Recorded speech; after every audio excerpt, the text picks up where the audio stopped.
Nickelodeon versus Cartoon Network. I'm a Cartoon Network kid, but actually I'm a Disney kid more than anything else. But Cartoon Network, just for me, nostalgia-wise, it takes the cake for me because, like, bro, you got like Ed, Edd n Eddy. You have damn near all of Boomerang before Boomerang got bought out. Like, all of Boomerang is crazy. The Flintstones, Jetsons, Tom and Jerry, like all of that. Tom and Jerry alone and Looney Tunes alone damn near clear so many shows. Like, bruh, I'll sit here and think about Nickelodeon, bro. Like, respectfully, I'm not watching Full House. Like, that show is just not it. Like, Fuller House too, they tried to bring it back. Like, be so for real. But like, bro, you go over to Cartoon Network, you got The Amazing World of Gumball, Johnny Test, Total Drama Island. You got so many, bro. Like be so for real. Ben 10 and Teen Titans. Though Disney, it makes it clear. Like, I'm sorry, it just cleared. Which is a Waverly Place. Cars 2, specifically Cars 2. Incredibles, bro. There's so many. Like, bro, Up. But I will say, like, when Ellie died and Up for the first time, I did laugh. So that was something, like, I think that was fucked up of me. So I'm sorry, Ellie. She can't hear this, but I do appreciate that movie beyond words, because that score, actually, the original soundtrack for Up, so beautiful. Married Life is like just one of like the most beautiful compositions of music I've heard.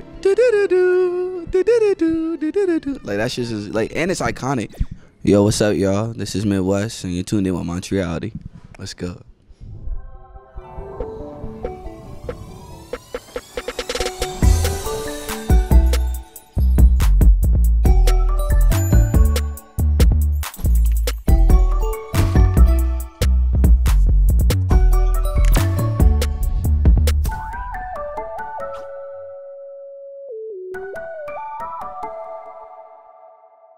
They be trying to make you think it's a bad thing, bro. Everybody be thinking that having ADHD or being diagnosed with that, or like not being able to pay attention, is a bad thing, bro. And I'm over here like, yo, y'all are tweaking out, because if anything, that's a superpower, bro. Gives you energy to find love and find care about things that you never thought you would find care about. Like, the way that I light up and the way that I start talking about things I love and I'm passionate about wouldn't be a thing if I didn't have ADHD. Like, wouldn't be something I'd be able to go on about hours about. I wouldn't be able to love music as much as I loved it if I didn't have it. Like, and it's a part of me. And only thing that you can do is sit here and either let that define you or let it be a part of you. And I chose to let it be a part of me, and it's helped define me along the way. So one way I used to like channel like all the pent up energy I have with me is like, I had a stress ball, especially as a kid, bro. Like, going to school, I was squeezing the life out of this ball, bro. Pause, but like, just those things were just ways for me to get that energy out, or like drawing, or even just liking music or listening to a new album. Like, becoming immersed and fully becoming immersed in something. Like, bro, roller coasters, like theme parks was something for me that I was really fucking into. Like, with me, I couldn't get over how crazy it was that people get paid for a living to design these kids rides, these life-size kids rides, basically.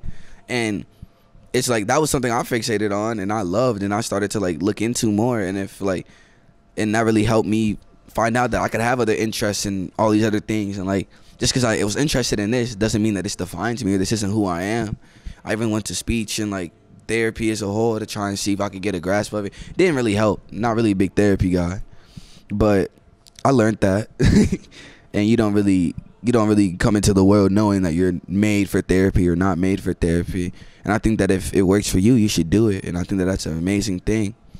But if it doesn't, then don't force it. Like, but don't let yourself get in your head too much too, because as soon as you let yourself get in your head and you start doubting yourself or start questioning yourself, that's when you really lose all of the things that make you you. Everybody has their thing. Everybody has something that they're talented in. It's just a matter of how you express that and when you find that talent out, because you don't know that half the time off rip. Some people know it as soon as they're in whatever field they in, but sometimes you just don't. You got to feel it out, and that's perfectly fine.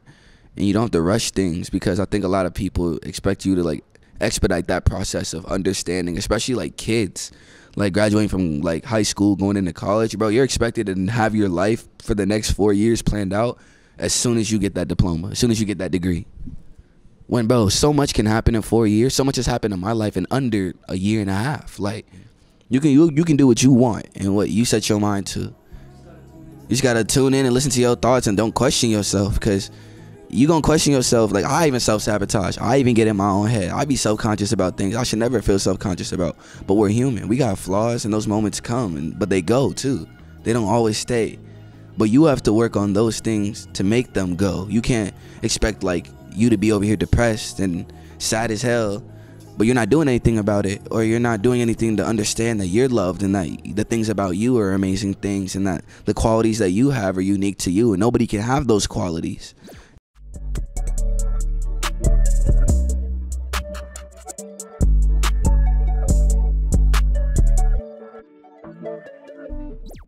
So I got Gavin South on the shoes. Big love to Gavin South. Actually, he's been showing me love from the gym. Got PDF pants, PDF jacket, and then I got underneath the Midwxst London tour exclusive tee. You feel me, for the pop up I just did over there when I was playing the album. So some slight, but some that is very nice to the eye, like soothes the eye when you look at it. I got the E3 belt on. You know, this the pendant. My dad actually made this for me. So shout out to Pops. And then I got the bracelets. I got like one of these from damn near every stop on tour I had for my first tour on the Glaive tour. So shout out to Ash for bringing me on that. Big love to him for that. And I've just kind of kept it going. It's like a running thing that I tell my fans and like everybody to like bring me, is because I like having mementos for time periods and like things that can mark a period of time. And that was such a pivotal period of time for me. So I'm like, you know what, I gotta start doing it more, because I definitely take that for granted, and it's just created like such a cool experience for my fans and stuff around me, and just around them too. So it's cool. I got the G-Shock, the bust down G-Shock, you feel me? This for my boy Sheem. Shout out to Sheem. Love you. Come on. Stop playing with me. Stop playing with me. You see how it sparkle? Twinkle, twinkle. Realest shit that I ever wrote. So when some like it's a song called All My Friends Hate Me, and like the first opening line was like, I'm such a pussy, think that I'm fine, but I move on when I know I'm not. All my friends hate me, and I know that they don't, but I feel that way around the clock.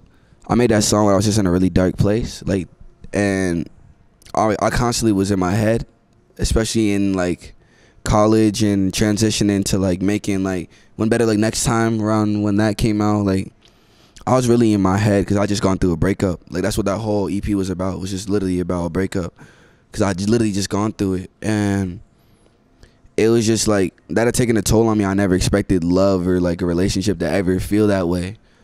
You constantly think that you're more mature, bigger than a moment, or like you're like, this is cool, like I'm straight, like I'm gonna be straight. But then as soon as you try to move on, or as soon as you try to take that next step forward, you get drawn back like 7 steps instead of it being 1 step forward.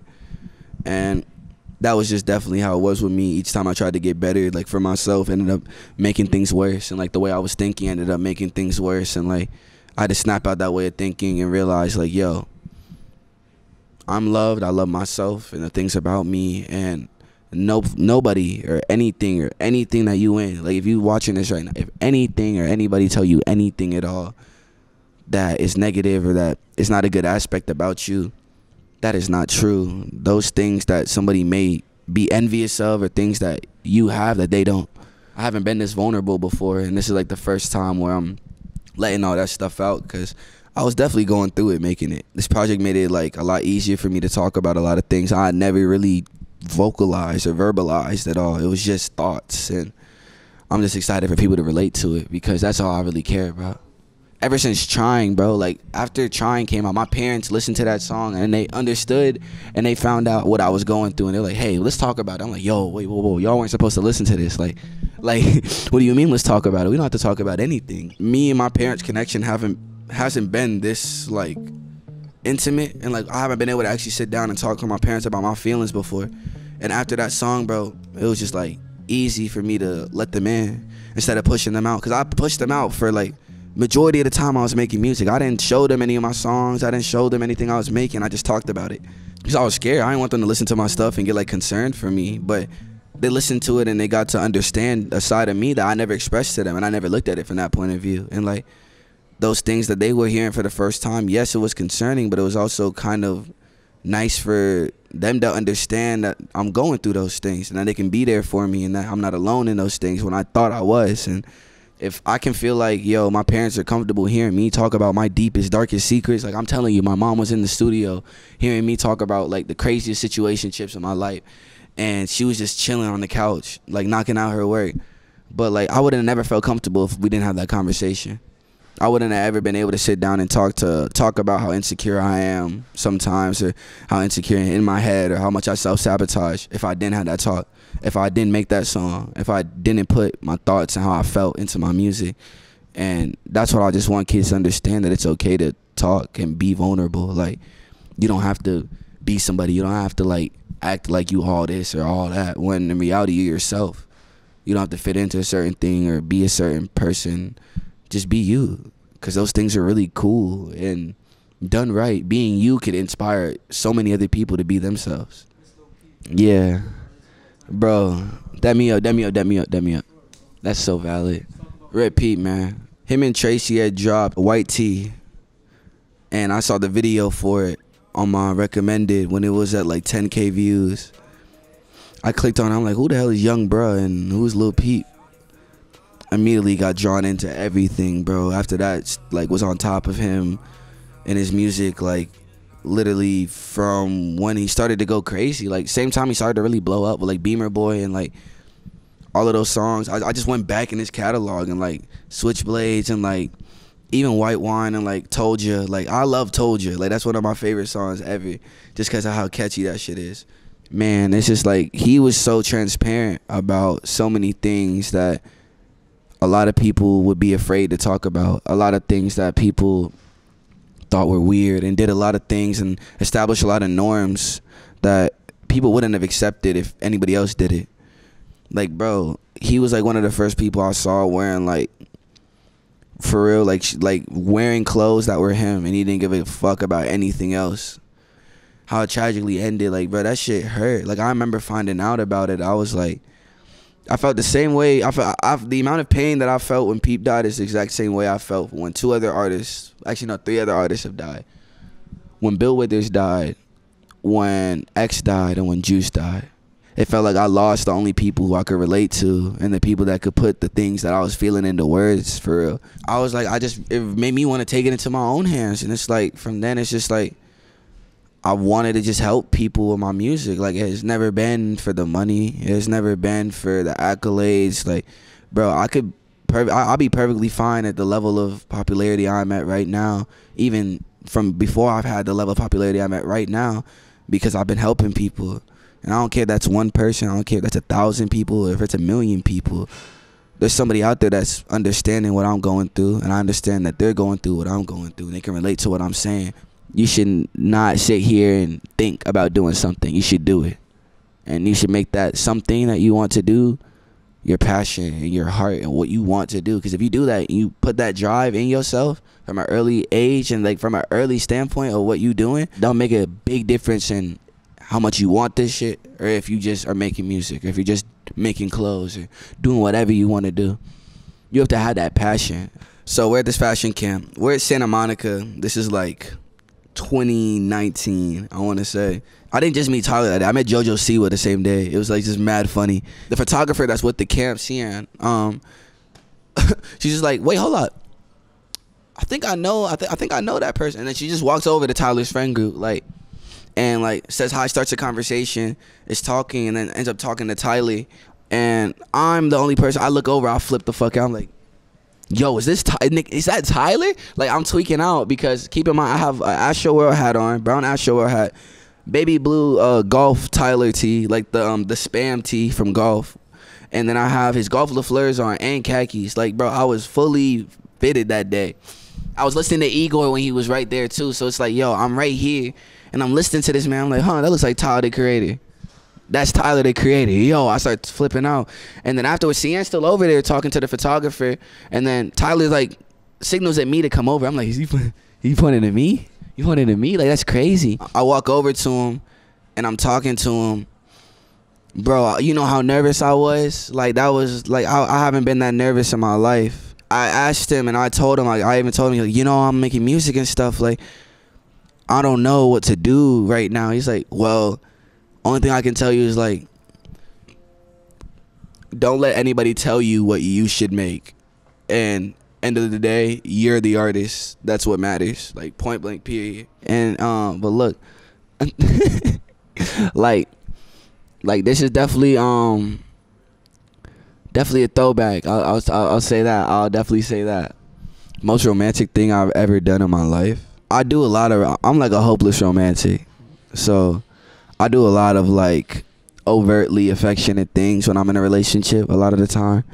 But I think that the most romantic thing that I've done with the partners, I went to Build-A-Bear and we made our own like little bear. Like my girlfriend, like we went to Build-A-Bear in here, like in New York, and I put a heart in the little voice message thing, and like with your voice you can say like, and I said I love you, Talia, and like, bro, I've never done that before. Like that made me feel like I was straight out of like a Netflix special, like on some corny shit. But it was still so nice because like I never felt that type of love before. I never felt that type of affection or that type of feeling towards somebody before, and I'm feeling that right now. So it's like, that's cool to me. And close second would probably be I made like a whole little like Valentine's Day like gift basket. That's probably like the most effort and like the most like, but it wasn't like no little gift basket. Like I sat there with a glue gun, like making sure that like homemade, like honestly, like this shit took me like 6 hours, bro, maybe even longer. Like in a lot of the relationships I've been in, I haven't really been on the receiving side of affection. It's always just been me overtly giving. So it's like first time in my life I'm like reeling stuff in, and like I took time to like focus on myself and focus on the things I needed to get right and like love myself truly and say I can love myself before I got into anything and before I started like messing around or anything like that. My message to the youth, I would say, is it's okay to be yourself. It is okay to embrace the things that you're self-conscious about, that you're insecure about, because those insecurities and those things that you may hate about yourself are things that people would love. They're things that somebody out there cares about, look for, look into, care. Like, those are the things that should matter. And if anybody ever tries to give you shit or flack or pushback or anything of the sort for being you and being you unapologetically, then they're just insecure. And that's something that they gotta fix, but not you. And keep your head on straight. Understand that you got this, and you have to be your biggest cheerleader at the end of the day. Because if you aren't, then who else is rooting for you? Montreality show.